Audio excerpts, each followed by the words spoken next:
नमस्कार, hello friends, how are you. कैसे हैं आप सभी। आशा है सब बहुत अच्छे से होंगे। और आज का ये एपिसोड मंगल को डेडिकेटेड है, क्योंकि मंगल कुछ बड़ा करने वाले हैं। मंगल नॉर्मली एक राशि में 1.5 महीने का समय गुजारते हैं, लेकिन इस बार मंगल 20 अक्टूबर को कर्क राशि में प्रवेश करेंगे और फिर बीच में वक्री वगैरह होंगे और इस तरह से 8 महीने बाद वो सिंह राशि में प्रवेश करेंगे। बीच में वो वक्री होकर मिथुन राशि में जाएंगे।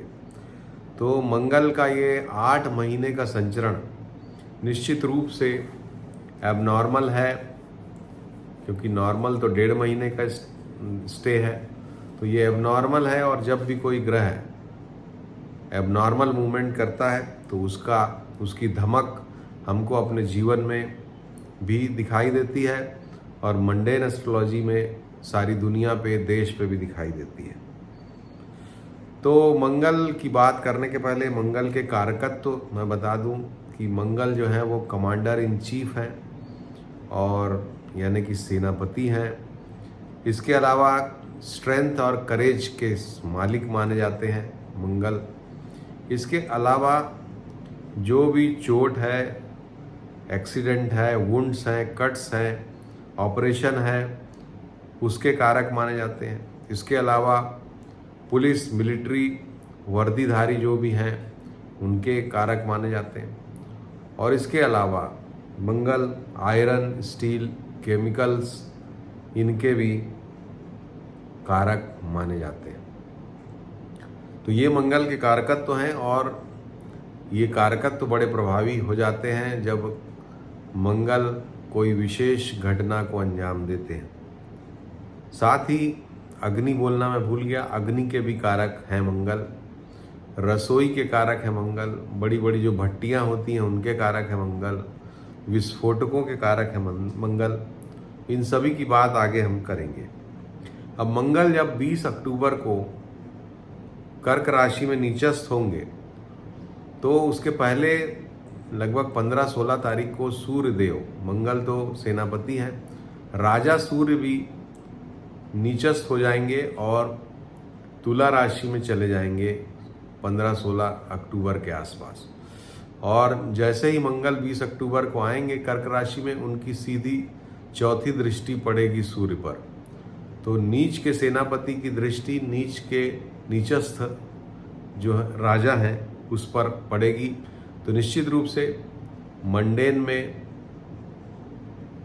इसका बड़ा प्रभाव पड़ेगा, खास करके जब अभी युद्ध चल रहे हैं।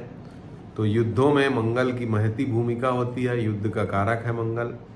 और ऐसे समय में मंगल का नीच का होना 20 अक्टूबर के आसपास से युद्ध को बहुत ज़्यादा भड़का सकता है। चूँकि सेनापति और राजा दोनों ही अपने नॉर्मल सेल्फ में नहीं रहेंगे, दोनों ही नीचस्थ रहेंगे, इसलिए गलत निर्णय राजा और मंत्री के द्वारा या राजा और सेनापति के द्वारा, जो भी फाइटिंग कंट्रीज़ हैं उनके द्वारा हो सकता है। तो इस समय जो एक डेकोरम होता है युद्ध का, उसका उल्लंघन भी ये कर सकते हैं। गलत तरह से सामने वाले पे वार कर सकते हैं। न्यूक्लियर का हालांकि अभी नहीं दिखाई दे रहा है, लेकिन उस तरह की भी धमकियां भी दिखाई दे सकती हैं। तो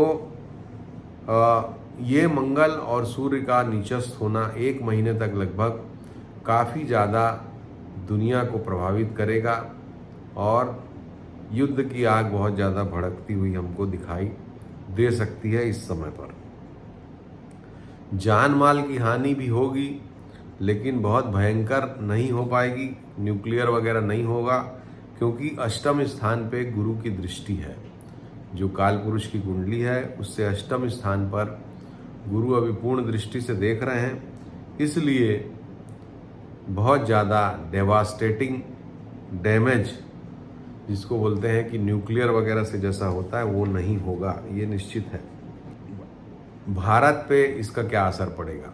तो जैसे ही मंगल कर्क राशि में जाएंगे, जैसा कि हमें मालूम है कि भारत की लग्न वृषभ है और राशि कर्क है, और कर्क राशि में भारत के 5-6 ग्रह बैठे हुए हैं।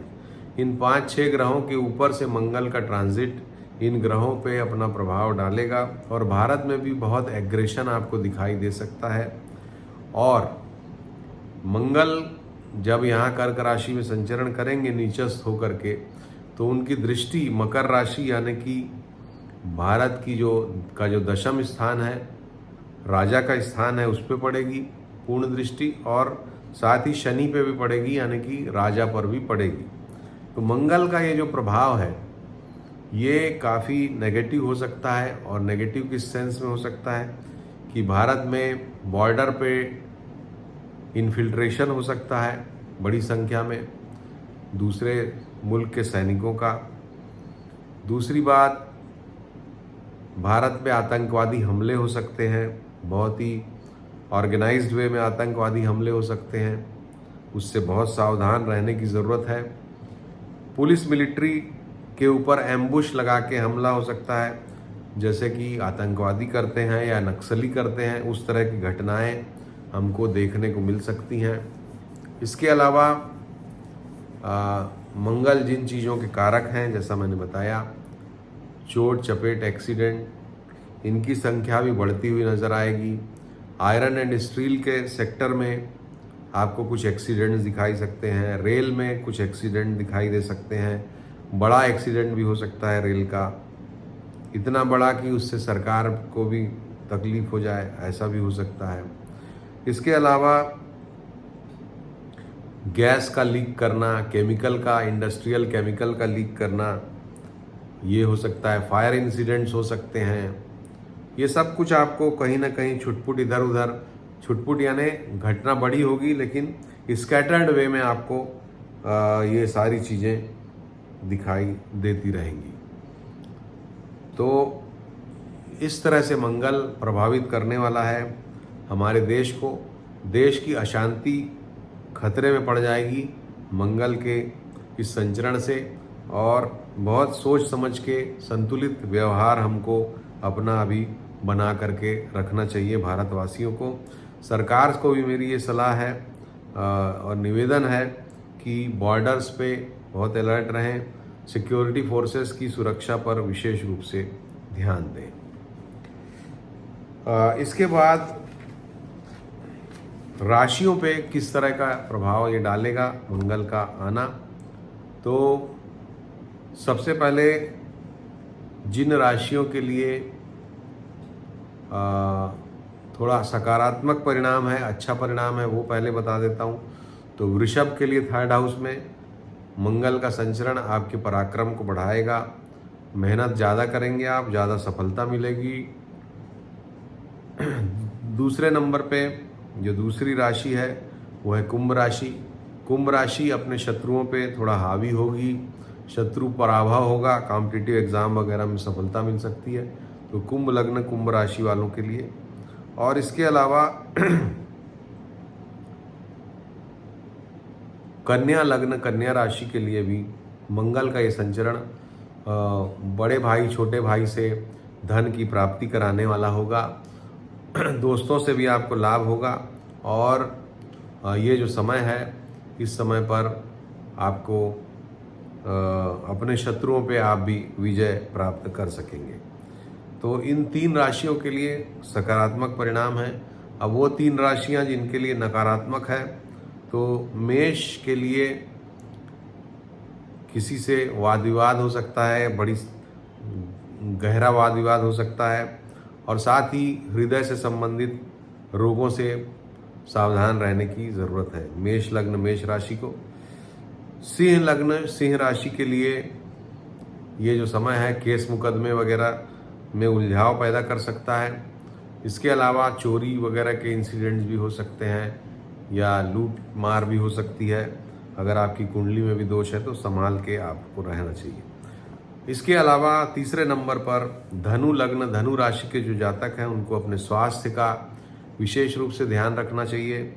चोट चपेट ना हो, कहीं कुछ ऑपरेशन ना हो, पेट का ऑपरेशन वगैरह हो सकता है या हड्डी वगैरह टूट सकती है। तो ये हड्डी टूटने के इंसिडेंट्स भी अभी चूँकि सूर्य भी नीच के हो रहे हैं, मंगल भी नीच के हो रहे हैं, तो ये अभी बहुत बढ़ता हुआ दिखाई दे सकता है। मेष वालों को रोड एक्सीडेंट वगैरह से भी बच करके रहना चाहिए। इसके अलावा तुला लग्न, तुला राशि के लिए भी ये मंगल का संचरण थोड़ा सा तनाव पैदा करने वाला होगा, परेशानी पैदा करने वाला होगा, एग्रेशन पैदा करने वाला होगा। और सिमिलरली मकर लग्न, मकर राशि के लिए भी ये एग्रेशन, तनाव पैदा करने वाला होगा। हालांकि मकर वालों को थोड़ा लाभ भी ये कराएगा। तो ये थी राशियों के बारे में जानकारी आप सभी को। और मंगल का ये संचरण युद्ध के बारे में, कुछ नई घटनाएं, नई परेशानियां, नए एसोसिएशन, कोई नए देश भी आके इसमें जुड़ जाएं, ऐसा भी हो सकता है। विशेष करके जो लोग उच्च पदस्थ हैं उनको विशेष सावधानी की ज़रूरत है। बहुत सारे लोगों के पद विभाग आदि भी बदलेंगे इस समय पर, क्योंकि गुरु भी वक्री हो रहे हैं, मंगल भी नीच के हो रहे हैं, सूर्य भी नीच के हो रहे हैं। तो बहुत सारे लोगों का पद जाता हुआ हमको दिखाई दे सकता है और नए लोगों की पदस्थापना भी हमको दिखाई दे सकती है। अगर आप पहले से ही बीमार हैं या आपके कोई भाई बंद, रिश्तेदार, करीबी, प्रेमीजन पहले से ही बीमार हैं, तो और मंगल का ये जो ट्रांजिट अभी करीब आ रहा है, बीमारी अगर थोड़ी भी बढ़ती हुई आपको महसूस हो, ये जनरल मैं आपको ब्लैंकेट बोल रहा हूँ इसलिए इस तरह से बताना पड़ रहा है मुझे, तो आपको मंगल की शांति तुरंत करना चाहिए। मंगल की शांति के लिए सबसे सरल उपाय है कि चॉकलेट को हनुमान जी के मंदिर में मंगलवार को चढ़ाएं। मिठाई का भोग भी मंगलवार को आप चढ़ा सकते हैं। इसके अलावा लाल मसूर की दाल को भोजन में प्रयोग करें, खाने की दूसरी दाल के साथ मिला करके, और उसका मंगलवार को दान करें। ये अनिवार्यता आपको करना है। अगर थोड़ी भी आपकी तबीयत खराब है, यानी कि अन्यथा वो सीरियस टर्न ले सकती है, इस बात का ध्यान रखें। गाड़ी चलाने में ध्यान रखें, एक्सीडेंट, चोट चपेट वाली जो रिस्की प्रिपोजिशन है वो सब में आप मत जाएं। नहीं जाएंगे तो आप सुरक्षित रहेंगे, जाएंगे तो खतरा निश्चित रूप से आपके ऊपर रहेगा। तो ये जनरल बात ज़रूरी थी। अब अगर ये वीडियो आपको पसंद आया हो तो इसको ज़रूर लाइक करिए, शेयर करिए अपने दोस्तों के बीच, और हमारे चैनल को सब्सक्राइब नहीं किया है तो सब्सक्राइब का बटन दबाइए, घंटी के निशान को भी दबाइए, ताकि हमारे वीडियो के लिंक आपको मिलते रहें और आप उसका आनंद लेते रहें। हमारे 75,000 सब्सक्राइबर होने ही वाले हैं और इस खुशी में ये हमारे लिए खुशी का मौका है। और ज़्यादा खुशी होगी जब 1 लाख हो जाएंगे। तो आप सभी से अनुरोध कि जल्दी 1 लाख पहुंचाइए हमको। और अभी 75,000 होने पर हम एक लाइव सेशन करेंगे इस संडे को, जिसमें आपके प्रश्नों के उत्तर हम देंगे। संडे को रात में 7 बजे से हम इसको रखेंगे। अगर समय आप कुछ बदलना चाहें तो इसमें कमेंट करिएगा, तो समय हम दोपहर का भी ले सकते हैं। ज़्यादा लोग अगर दोपहर में करना चाहेंगे तो दोपहर में हम लगभग 1 बजे के आसपास का समय ले सकते हैं, या शाम को 7 बजे का। तो आप सभी कमेंट करके हमको बताइए। इसमें हम आपके पर्सनल जो इश्यूज़ हैं उसको भी बात करेंगे, ज्योतिष से संबंधित भी अगर कुछ प्रश्न हैं आपके उनकी भी बात करेंगे, और कुछ जनरल बातें भी करेंगे। नमस्कार, धन्यवाद, अपना ख्याल रखिए।